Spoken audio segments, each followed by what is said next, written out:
Welcome to the Fantasy Grimoire podcast. And today we have Jordan with us. Thank you for joining us. I am happy to be here. I'm excited. So we have a little bit of a different connection. So typically up until now, each of the guests I've had on here, there's been some kind of personal connection, but we don't actually know each other quite well. You were recommended to me by another guest, Nikita Bell. And she kind of like pushed us together. And I was like, well, if she's Nikita's people, she's good for me kind of thing. And I reached out to you and I was like, I need to chat to you, see what you're about. Mm-hmm. So thank you for just going with it. I mean, you accepted it with no questions and I was amazing. I want to talk a little bit about your debut novel. Mm-hmm. It's called the Nightmare Novellas, and I'm hearing it come to The Witcher and knowing and loving The Witcher. I know that's a pretty impressive compliment, but I know that the world building that goes into something like that is pretty extensive. So do you want to talk us a little bit through what does your world building process look like? Yeah, absolutely.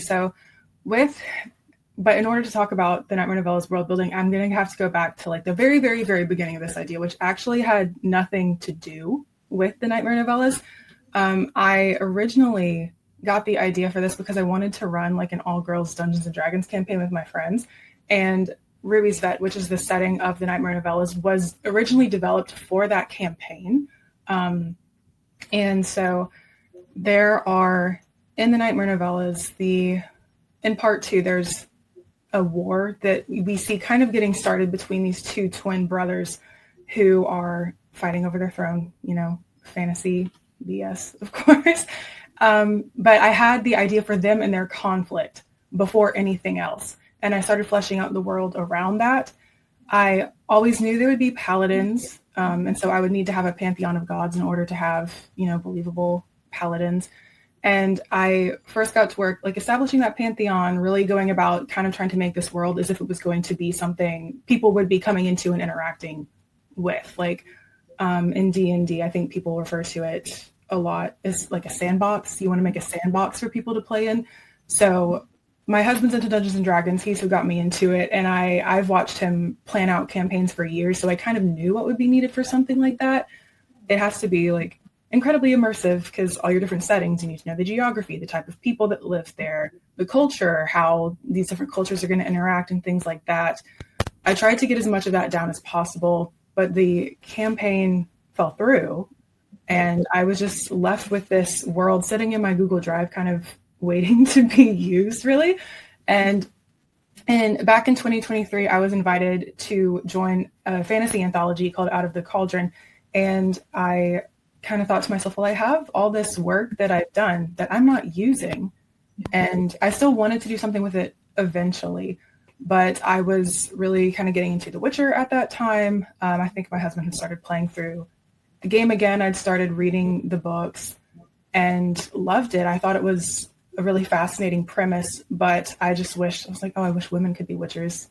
And so I guess the Witcher connection kind of came through out of spite. I thought it was really interesting that, they had this whole order of hunters. I thought the mutant transformation was fascinating. And in my book, that doesn't exist. It looks a little different. So I was invited to join Out of the Cauldron. I got the idea for Nightmare Hunters and thinking about what I wanted to do for that anthology.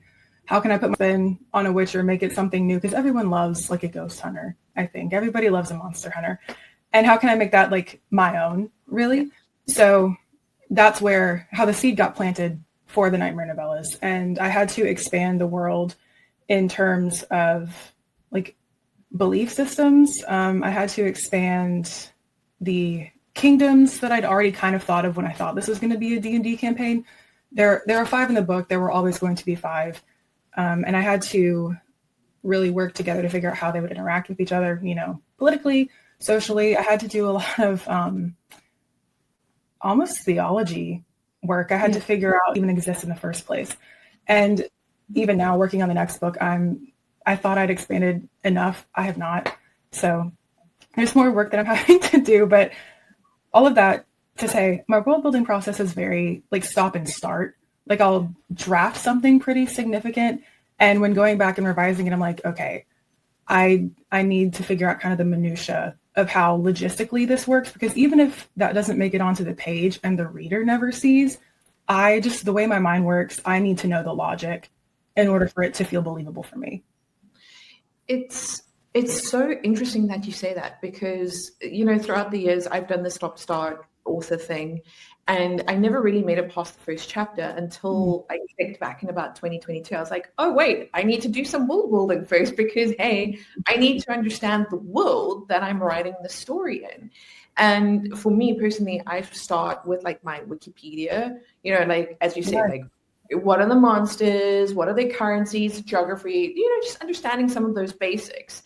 And then I sometimes get to parts where I'm like, oh, wait, I need to go back and revisit that, because does this make sense? I mean, even now with the current book that I'm writing, there's a part that will not make an appearance in the current book. It will make it in the next book. But I need to understand how that works, because otherwise I'm going to talk myself into a plot hole. Right. So like, I love that I can relate so much to what you're saying, but then at the same time, I'm like, epic fantasy is a whole other ball game, because I still have urban to like piggyback off, and where you just to create it from scratch. And that to me is impressive.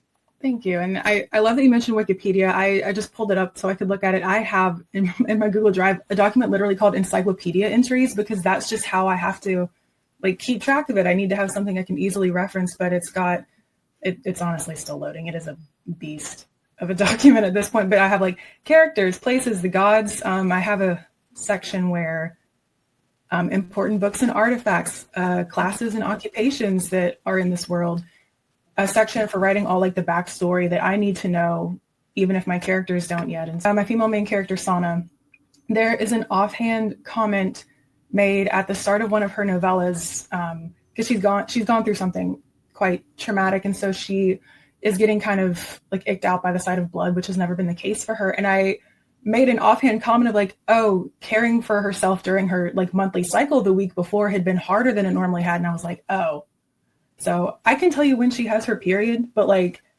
there's a pirate faction that's going to be really important in the coming books. I can't tell you the name of their leader because I haven't gotten to it yet. So I'll be so hyper specific in some places, and other stuff I'm like, I'll just kick that can down the road. I'll figure it out later.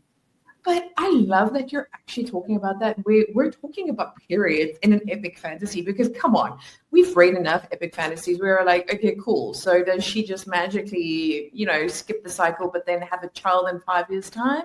Where are the mechanics of this? I get there's magic involved, but like, come on now. Yeah, and I think it's so, I know there's kind of like the fantasy side of the internet has the joke about like, oh, there's always magical birth control. And do I have that? It exists in my world. I have not talked about it in the Nightmare Novel. A female character you're spending half the book with, she's going to have a period eventually. And I think it needs to be, I don't know, something to consider. That's a big call that I'm seeing on at least the Bookstagram community at the moment. Like, sure, we want this escapism aspect, and we're not taking that away from you, but we're also tired of these pretty petite blonde girls that, she didn't have to work a day in her life and it just everything happened for her. We do want this degree of almost relatability in our characters. Like, oh, there's her flaw. Cool. I see a bit of myself in her. I'm going to root for my character. But Jordan, I want to talk a little bit about the fact that you reference your world is, and if correct me if I'm wrong, you said it was 600 years of world building, but it was a conservative estimate. Yes. Being for myself, I know we don't just drop comments like that by accident, and I feel like there's a story there, no pun intended. So please tell us about it. Yeah, for sure. That kind of, it's actually something I think I need to lean into more with my marketing, because I kind of just threw it out there of like, because like I said, like there's romance in my books, but I don't write, like I don't consider myself a romance author. Smut's not really something I tend to, or spice, I should say. Spice isn't really something I tend to include in my books. But so many of my friends like are very romance prominent, and their marketing focuses very heavily on that. And so that's because that's what I was seeing. That's what I was emulating, even though I don't think it's necessarily like the best fit. Trying to figure out new ways to market my book and really get across the point that it's more like fantasy first. And if there's romance, it's going to come second. Mm-hmm. And so I just offhand mentioned, oh, there's 600 plus years of world building.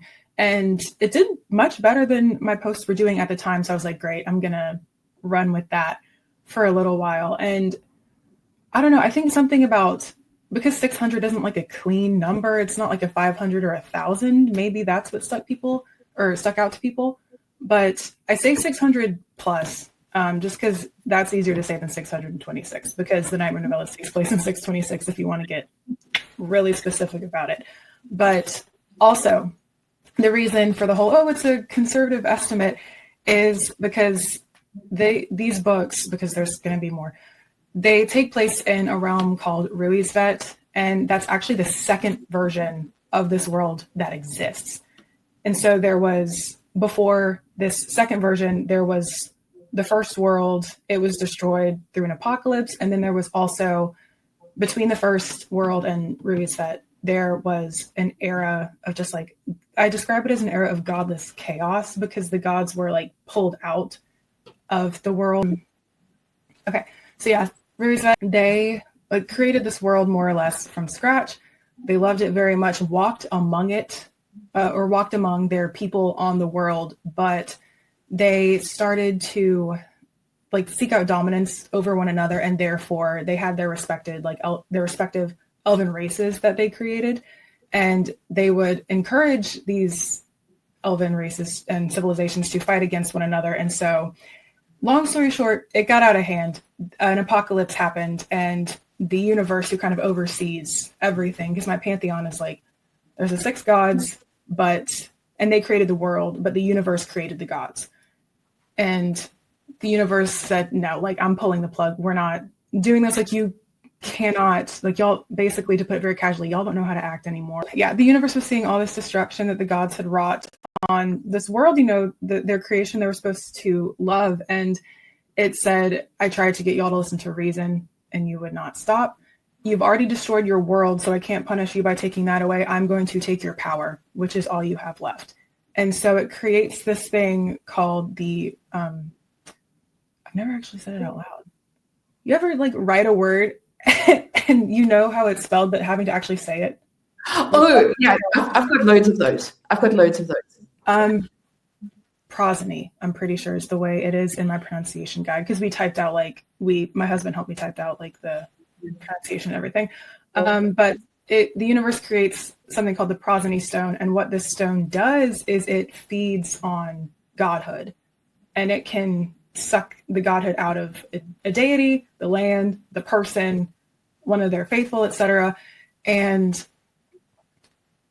if you want to see it in action before the series comes out, it may or may not make an appearance in the Nightmare Novellas. I don't know. Maybe. I mean, we wouldn't know until we read the book. Novellas, but in a book. So like my mind is going. I didn't even think about that.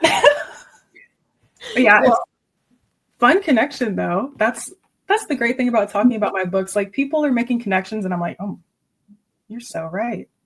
But let me tell you again, obviously, I'm a reader first. I mean, the author stuff came way later. Half of the fun for me as a reader is actually trying to put myself in the author's shoes and like figure out the little Easter eggs that they drop for us. I do that too. I mean, like, sometimes I maybe go a little bit too far, and the author's like, you know what, it really is just what it is. Like, I'm like, damn it. Speaking of Salt and Fire by E.K. Kondos, I don't know if you've seen that book around. Another epic, but it's epic romantasy. And it's kind of like a comp of Pirates of the Caribbean, but and I forgot the second comp. But I'm like, okay, I'm expecting Greek gods here, and I'm like, this dude's a Greek god reincarnated. And she's like, no, he really is just that person. I was like, oh. I have done my best to like Easter egg as much as possible for things that are potentially going to come back. So. Okay, there are a few things I want to say, just like slightly off topic. I say it's 6 gods. That depends on who you ask, because some people think it's 5. Some particular people, and you will see this fleshed out more in the Nightmare Novellas, particular believers think it's actually 5 gods, and then one of the gods or goddesses just has like they call her a parasite. They think she's got like a parasitical entity attached to her, but some people are like, no, it's 6 gods and not 5 plus a parasite. I need to read this book. I'm like, I'm sorry, I haven't heard of someone talking about a parasite in an epic fantasy context. Yeah, I mean, put it, well, to me, she is a god, but kind of like I touched on earlier, having to play around with different belief systems in a world you create, that is one of the varying beliefs that a particular section of people in the book have. And that, yeah, I won't say too much more about that, but. Yeah, so I mean, guys, if you haven't gotten to that conclusion yet, read the damn book, because already within the first 15 minutes, Jordan is giving us all this incredible info. But I want to touch a little bit on your religion base, or your religion side of the world building. You've already referenced that you took quite a bit of inspiration from D&D, and for anyone who doesn't know, that's Dungeons and Dragons. I think my question is just, in a world, our world, not the fantasy one, where it's a little bit harder to talk about religion in a way that doesn't upset people. Yeah. I would love to understand your thought process behind that, and how you approached it. Because so when you sent me the questions, I was so excited to see this one, but I was also like, oh damn, like it's a great question. And yeah, like as I already said, the founding spark of this whole saga I'm working on, it started with the idea of these two brothers, you know, a paladin and an oath-broken paladin, having a war over the rightful heir to their throne. And like, just by, again, if you're not familiar with Dungeons and Dragons, a paladin is like a holy warrior class, essentially. And just by the nature of having paladins, I always knew that gods and religion were going to be like crucial to the story, if not at the core of it at most times. And like, the more I was thinking about that, because like I'm religious myself, I didn't want to shy away from that. I'm religious myself, so I have a personal like kind of stake or connection to that concept, that idea of a paladin. But it's been really beneficial for just character development and world building as well. Like, I know like what a deep impact my own faith has had on my life, and how, in the ways that I have struggled with it over the years, just how you can mature as a person from that. But I also, religion, like you said, is such like a complex and deeply personal thing. And so to get into that headspace of writing a character, like trying to look at, why do they serve this particular god? Why are they so beholden to this thing higher than them that, for all they know, like may, or I don't want to say doesn't care, but like I've always been really fascinated by the idea of characters who are devoted and like steadfastly loyal to something higher than them, whether that is something like a god, something like a source of power. I'm trying to think of some of the other works I've written, because I have some like more literary fiction short stories I've written as part of my master's program that I'm trying to find homes for right now. And those definitely lean more like onto the horror side of things, but there's still like eldritch beings that people have to, you know, be sure not to upset. And so kind of just thinking about religion in terms of that, and all of the different ways that can kind of come across in a fantasy novel. It's definitely something I want to be very careful with how I'm handling, and very aware of, because obviously there's so many different religions out there. Some people aren't religious at all. And I want to respect that as much as I can in this story. And so I'm just trying to be sure to have characters, while some are incredibly devout and faithful, I have some people who don't believe at all. Some kind of just fall in the middle and do what they need to do to get the power they want. So like, I just knew from the start it was going to be I knew from the start it would be right for the story. I just had a feeling. Yeah. And it's now kind of, like you said, doing the hard thing and trying to do justice to that and do it well. Yeah, I mean, you've just touched on something that really resonates with me. I mean, I didn't grow up in a particularly, I would say, very religious household. Mm-hmm. My mom always let me make my own choices, and I loved her for that, because when I did make a choice, it really stuck. It wasn't forced on me by my parents. And I think I didn't have the best experience with the church growing up. Story for another day. But I think now, if I look at where my faith has evolved to, I wouldn't say I'm religious because I don't like churches, and that's a me thing, because I don't believe that another human being gets to dictate my relationship with God. I do. Sure. And does that mean I am not spiritual? Like, I don't know how to classify myself. Do you know what I mean? I believe, but I'm not religious. I'm somewhere in between. Right. And if I look back on 16-year-old me, I would have been like, what are you smoking? Like, calm down, son. So it's so true what you're saying about how that relationship evolves. It's also the fun about fantasy is we get to experiment with these concepts that are maybe not 100% acceptable in our everyday lives. Yeah. Like, I write about the mafia. Do that. Yeah.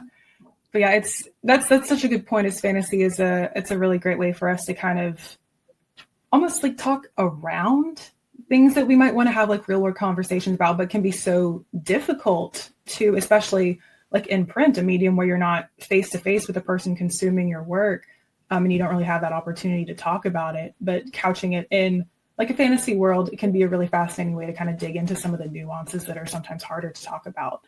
I realized I've started doing something kind of similar with the two princes I keep talking about. Cassander is one, and then the other one I'm just going to refer to as the Black Sun because that's what he's known as in the book. But they are twin brothers. They were both paladins sworn to the goddess of light until the Black Sun broke his oath and swore an oath to the parasite, I'll just call her. And they, like in Christianity, there's this idea of like the fear of God and the fear of man.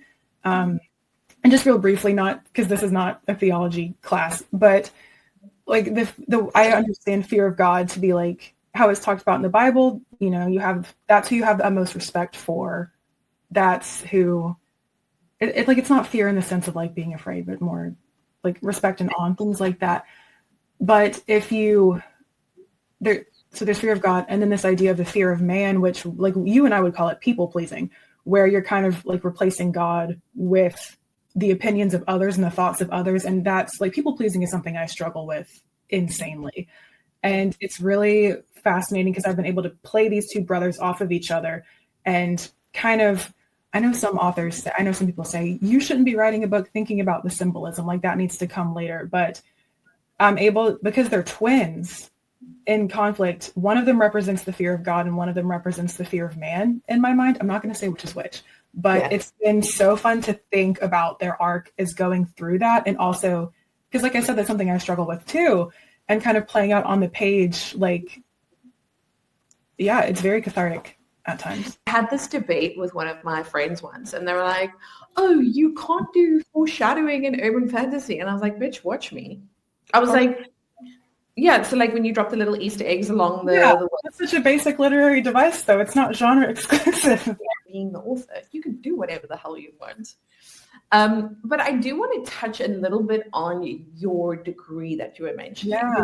Because, I mean, to be going master's degree in English, I'd love to just hear a little bit about, has it helped your writing in any way? How do you balance that with your writing life and actually still having a life in between? Like, I'd love to hear just a little bit of your experience there.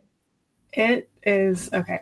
It is, I'll just be upfront. It is such a double-edged sword. Like, I love it. It has like 80% benefited me. I'll say 80%.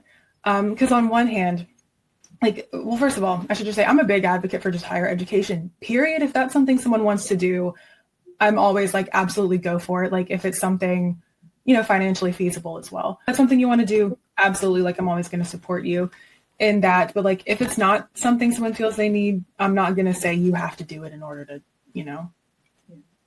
everyone needs something different. But the classes that I've taken, I actually transferred into my university's English program from another, I was doing a Master of Liberal Arts. That program was kind of falling apart. It was like an interdisciplinary studies essentially, but there wasn't really solid leadership. And I've always said that if I were ever to do my undergraduate school again, because my bachelor's is in history, and I've always said that if I could do my undergrad again, I would have done either art history or English. So I was like, I'm feeling really dissatisfied in my current master's program. I'm going to see if I can switch into English. And because I'd never really let myself mix academics and my writing before, because I was always really scared too. I put weird inflection on that. I was always really scared to mix the two. I always mixing my writing with schoolwork because I always saw writing as kind of like an escape. It was something only for me, you know, until I decided, you know what, I'm actually going to publish something. But it was normally something only for me. And so deciding to mix the two together was a terrifying step. I'll be honest with you. I was really scared to take my first fiction writing class. It's been life-changing. I am so happy I did it. I'm in an advanced fiction writing class right now. It's the second time I've taken it, and we focus on a different element of craft, like writing craft each time. And so we're doing endings right now. And previously, I think we did settings. But the way our workshop runs is we do 2 rounds of it each course. And it's you write a short story, submit the short story. Everyone in the class reads through it, leaves you line notes, and then writes an end note for you. So we're basically developmentally editing each other's work. And then on your actual workshop day, whenever I tell people this, they always just look at me and they're like, I don't know how you do this. But on the day that we are assigned to have our stories workshop, we go to class, we sit down with everyone, they all talk about your story, and you are not allowed to say a word. You just have to sit and take notes. Wow. And then like my midterm that I mentioned earlier that I just turned in was my revised short story, because we then have to revise it based on the feedback. And we're graded on how well we incorporated, mostly our professors, but like incorporated each other's feedback. And it was terrifying. The first time that they did my story, we normally workshop two people's stories each class. The other person did not show up. So they went in on me for almost a full hour. Wow. Like people talk about like baptism by fire.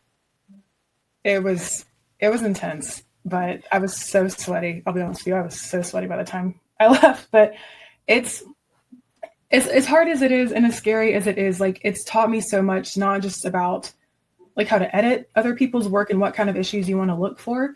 But it showed me issues with my own writing that I didn't know I had. I didn't even know it like could be an issue.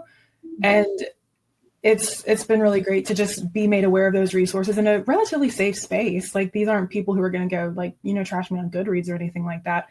But not only have these issues identified, but you're given the resources with which to fix them and like learn how to do better with it. But on the other hand, it does kind of, it can go too far. Like I will definitely sit down to draft and kind of hear my professor in my head as I'm writing sometimes, which is difficult. I'm still trying to learn how to like kick him out of there until I'm actually editing something.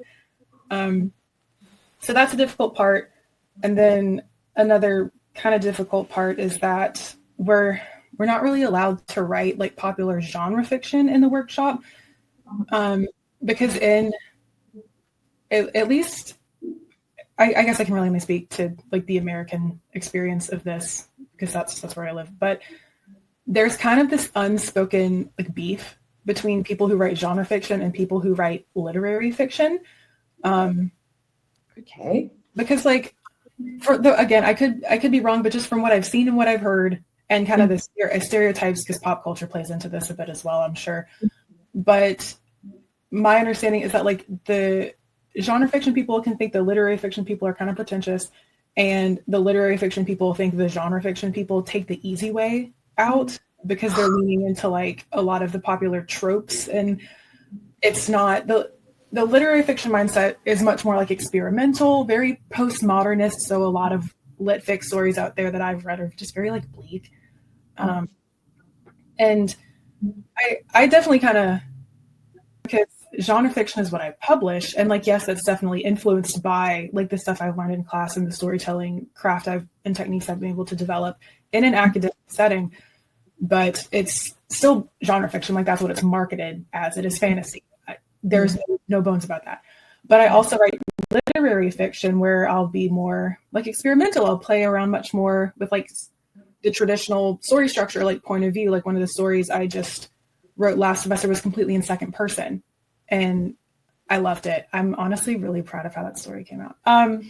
I'm sorry, I didn't even know that second person was a thing. Okay, so yeah, okay. So I'm uniquely qualified to talk about this because the class I took last semester in the fall was creative writing theory. And I'm not a very theoretical person. A lot of the stuff we had to read, I was struggling to like understand it, but we had to research a particular aspect of craft because we had a random workshop in there too. And I knew I kind of wanted to play around with point of view a little bit because the story, I actually haven't gotten to talk with anybody about this yet because like it doesn't really fit into what I do in like genre fiction. I'm trying to, it might be part of a short story collection one day, we'll see. But it's a short story called Not Deer. And there is an Appalachian cryptid because I'm like a few hours south of the Appalachian Mountains with where I live. And their Appalachian Mountains are very old, a lot of like a subgenre of kind of Gothic. There's Appalachian Gothic, very just like niche aesthetic, really. But there's a cryptid in the Appalachian Mountains that's called the Not Deer. And what it is, it's like, it appears as a deer, but something is wrong with it. I've seen. That's like a legend. I've seen that. Yeah. That's like very scary. I'm sorry. Like that's definitely branching into horror territory. Yeah, I would not watch something like that alone at home. Because I think I said in my artist statement for submitting that story, I was like, I've always liked including horror elements in my work. Nightmare Novellas that very obviously comes through. There's like I think there's a bit of body horror in the Nightmare Novellas, but like ghosts and spirits, I don't really shy away from like the bloody aspect of things. But with Not Deer, I was like, I'm just going to full send into the horror genre. I've never done this before. I'm just going to commit and see what happens. And it's the story that happens is this woman is caught in a rainstorm in the Appalachian Mountains, which was kind of inspired by Hurricane Helene, which had come through a few months before and just decimated the area. Like entire towns were wiped out, and a hurricane in the mountains is unheard of, especially in our part of the country. But she is in this rainstorm. Her car like runs off the road because mountain roads are in the Appalachians are very scary. And she basically gets stranded with this man at his mountain home, but he is a Not Deer. But the story is told from his point of view.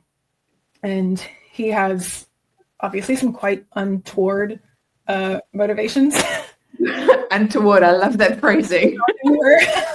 So it gets very weird. I like gross myself out writing some of it. Like I literally typed a line like this, like not even looking at my computer.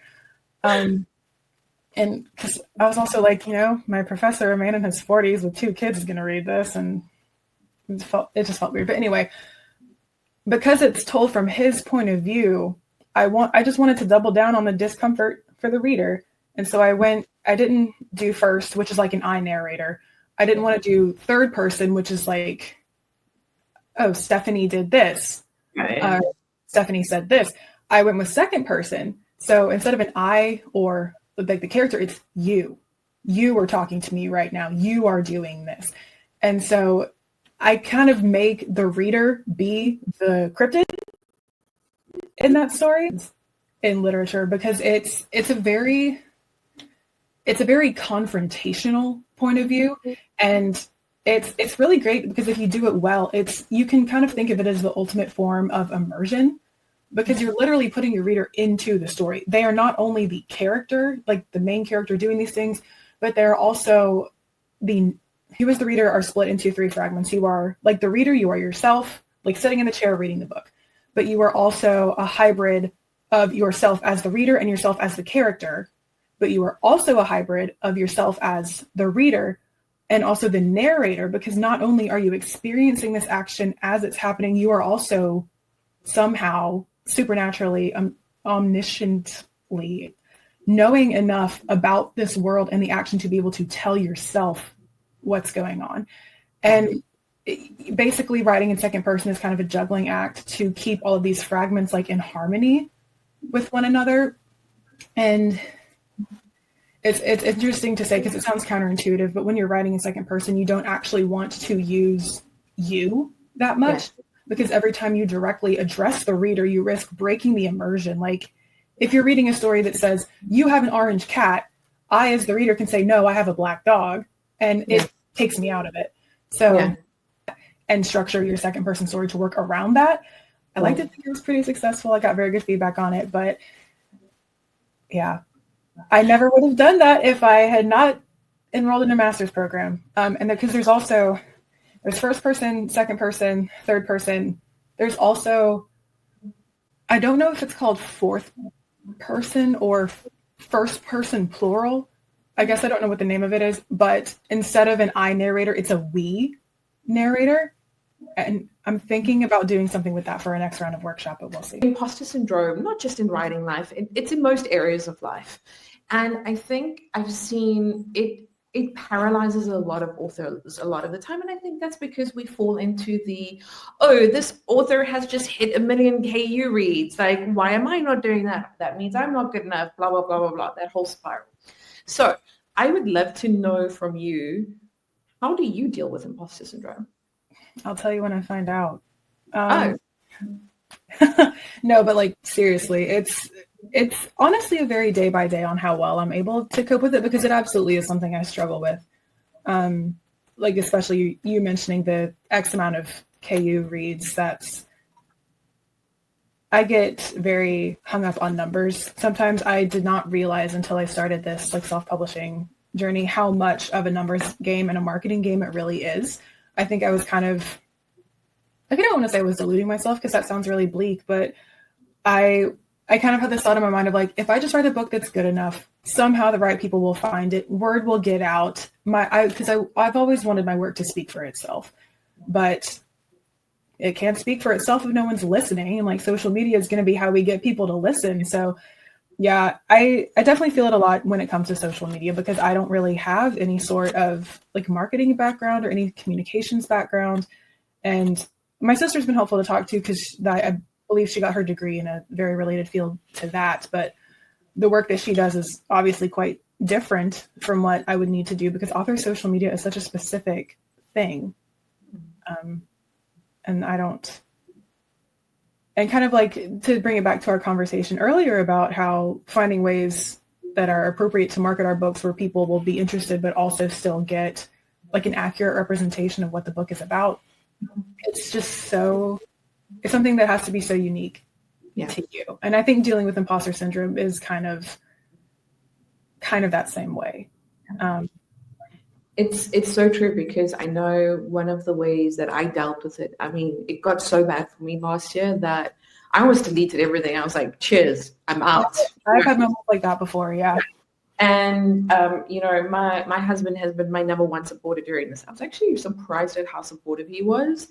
And he turned around to me in Jan last year in 2024, and he was like, listen, he was like, this is the happiest I've seen you while you write. And he was like, I don't care if you want to do this for the next 10 years. He's like, do it. He's like, I just want you to be happy. He was like, but I have never seen you question yourself as much as this as well. And he's like, that's the part that I struggle with, because like, I'm a very confident person. Like, I know what I want. I go out and I get it. And he was like, if it's getting to the point where it's actually compromising your mental health, I question if it's good for you. And that for me was like the switch. Where I was like, okay, cool, fine. There's going to be people that don't like my work. Fine. It wasn't for you then. I think just for myself, again, I was having this debate with a friend recently. And while there is no official rule book for how to be an indie, I tend to not follow the unspoken rules. And I was like, I actually don't care at the moment, because I just want to have fun. The moment the fun gets taken out of it, like then I go, what's the point?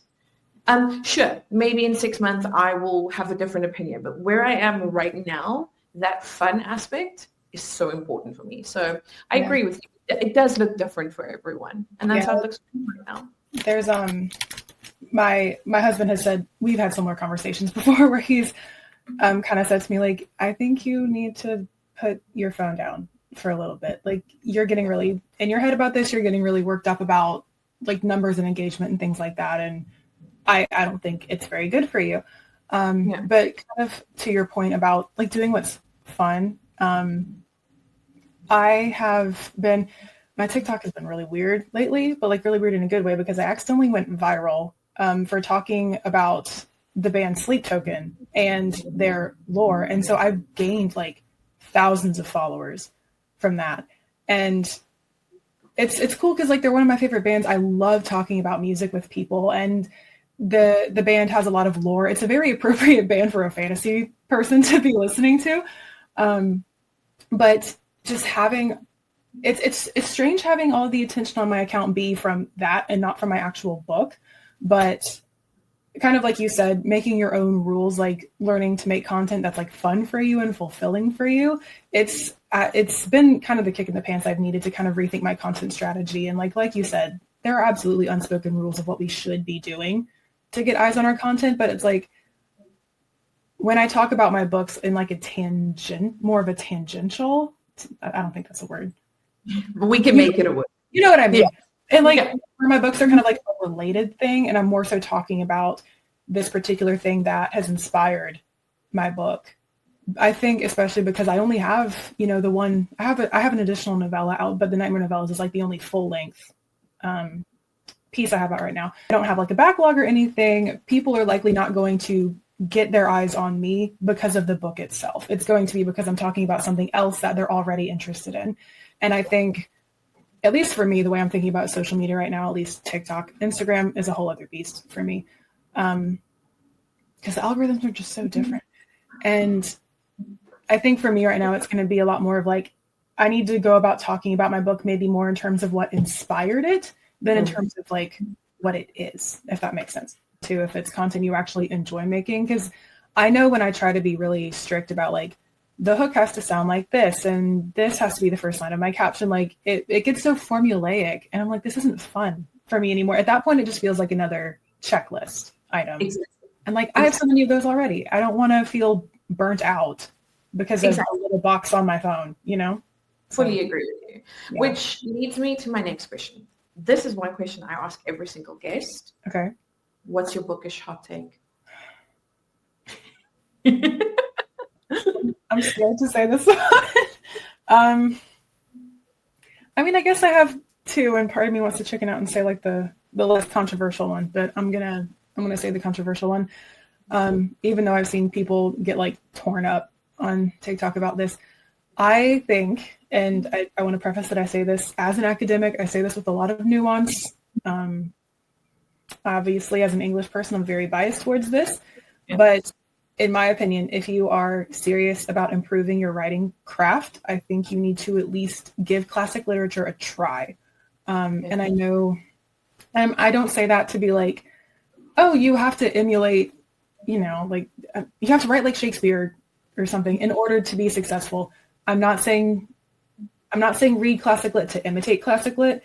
I say it more from a standpoint of me knowing how beneficial it's been for me as a writer to engage in this kind of media. And I think it's good to know where you come from. Like, you need to know the literary traditions associated with your genre of choice. And to an extent, using the term like classic literature has its own connotations. Like, at least the Western literary canon, the books I had to read in school as part of the American public ed system, the canon is very outdated. I admit that. But there's so many more older books, like they kind of lay the groundwork for certain genres and tropes and things like that exist outside of the canon, that I think it would just be it's really cool to dive into. Like, I was trying to think of some examples when I was getting ready for them. And like, this is a big one. Do what? Anne Rice, she might not be as classic as you're talking about now, but if you look at how she's paved the way for urban fantasy today, I mean, I would say she's somewhere in between. I think a modern classic, I think, would be an appropriate term to use. Like, that's like The Secret History by Donna Tartt. I consider that a modern classic because of how influential it's been on the dark academia genre. But I was just going to say, like, if you look at how she stood the test of time and how her books are still very relevant today. I mean, if you look, Mayfair Witches are now a popular TV series. And I actually think there's another one, it's lost me. So yes, I kind of see your point where if you understand the I almost want to say history, for lack of a better word, you can build upon that. It's like your foundation Yeah, exactly. That's okay. Good. So that's what I was trying to get across. Because I think it's a T.S. Eliot essay I had to read during my theory class, talking specifically about the importance of understanding the literary tradition, because it not only, yes, it can kind of show you what's been done, but also I think it's really important to know where you come from, both in terms of genre conventions, see what authors, like you said, with Anne Rice, have kind of paved the way for a genre that you might be interested in. Not only so you can kind of form an idea of what the reader expectation is going to be, but also if you want to try something new, identify maybe tropes or conventions of the genre that you can that you can play with a little more in your work. And another example I was trying to think was, like, we were talking about like spice earlier. If that's something if you love writing romance with like open door spice, read Lady Chatterley's Lover by D.H. Lawrence. It's crazy. It was banned like almost as soon as it came out in 1928 because, yeah. And I think, I want to say there was some kind of lawsuit in the 60s regarding it as well that Penguin actually won. And it immediately sold like millions of copies once they won the lawsuit. But because like for the time, and even now, I read it a couple of years ago because I was curious. And yeah, even with my like modern sensibility, I was kind of like, that's crazy. You mentioned a second one. I'm not going to let that one slide. Oh, a second example. Yeah, I think it was just like if you're interested in fantasy, Thomas Mallory's Le Morte d'Arthur, the Arthurian legends. Because one of the classes I took as part of my graduate program was a medieval literature and film class. So we would read the source material and then watch.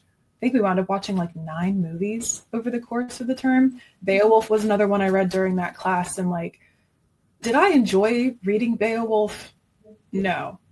Am I glad I did though? Yes.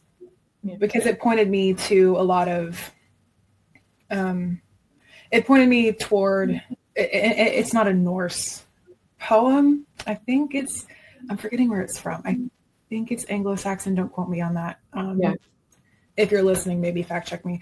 But it led me to, because Beowulf, fights the monster at the end, and that pointed me toward a lot of mythology. So I read the Norse Volsung saga after that as part of another story I was working on. So it's, even if you don't like, I feel like even this is such a complicated thing to say because, our time on earth is finite. We can only read so many books. And I know if you're not going to like enjoy the experience of reading something, I can understand probably not wanting to read it. But even if you do like a Spark Notes situation, I think it can be really valuable to at least know the story of some of these older pieces of literature. Now that you're mentioning it, I didn't intend for it to go that way, but I think I kind of did what you're talking about as well, because for the Rule of the Damned, my supernatural mafia, they each descend from mythical monsters. Okay. So Dracula's the one ancestor, and because I was also really like interested in the history of Vlad the Impaler and Elizabeth Bathory. Like, I love shit like that. I live for it.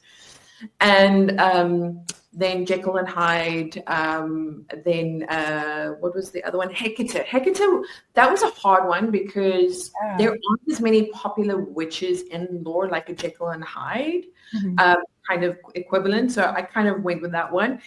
And then I'm forgetting my own monsters now. Van Helsing. That was my other one. Oh, yeah, sure. Yeah. So because for me, I was also playing with this idea of, we love these stories. Like, every time someone serves it up to us in a new way, we're like, we eat it up. I love it. That's why I chose to write about it. But like, I think I really played on my own love for those classical stories as well. And like, now that I'm hearing you explain it, I'm kind of having like a bit of an aha moment. Yeah, I think that's because that's something that we have talked about in theory, creative writing theory. Something we talked about a lot is this idea kind of comes more from people who do historical fiction, and you want to write into the gaps. Like, you want to find areas in the literature or the research that people haven't already done. And my professor pointed out to me with my most recent workshop story, like, you're kind of doing the same thing here, but with a point of view that doesn't get explored. And it sounds like you're doing something similar as well, because midterm I just submitted, I was revising a short story that I wrote after I watched Robert Eggers' Nosferatu with some of my friends, because it just stopped.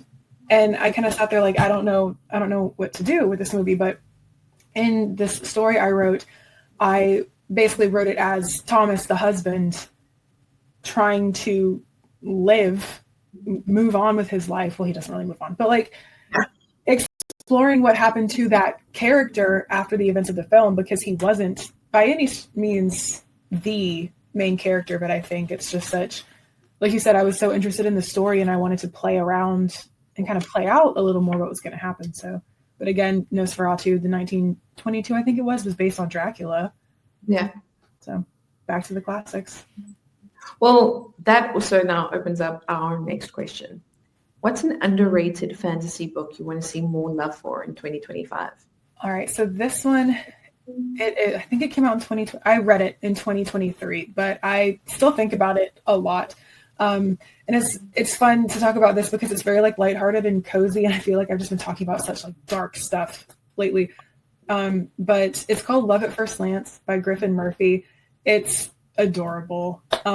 I just have this like vivid memory of reading it in December with all the lights off and only my Christmas tree on. And it was just the most like, just nicest, like coziest feeling. It's about a woman named Bridget, I think. About a woman named Bridget. She is the princess of her kingdom, and she has a younger sister as well.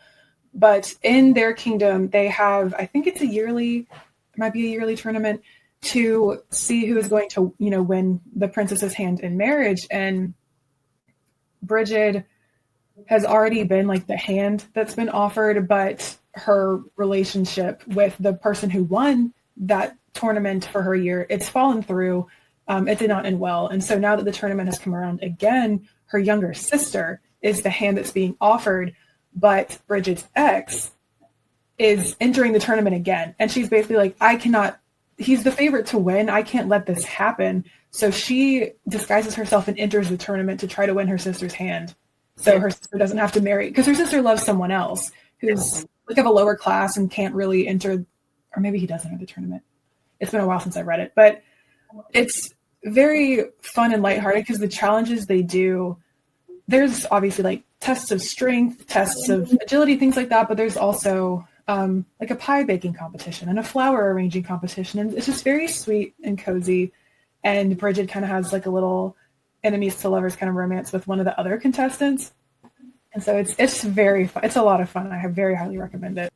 Author reviews. We know this is, hell, I've got nothing encouraging to say for you here, but like, how do you handle the process of looking or not looking at your reviews? I know some authors completely ignore it.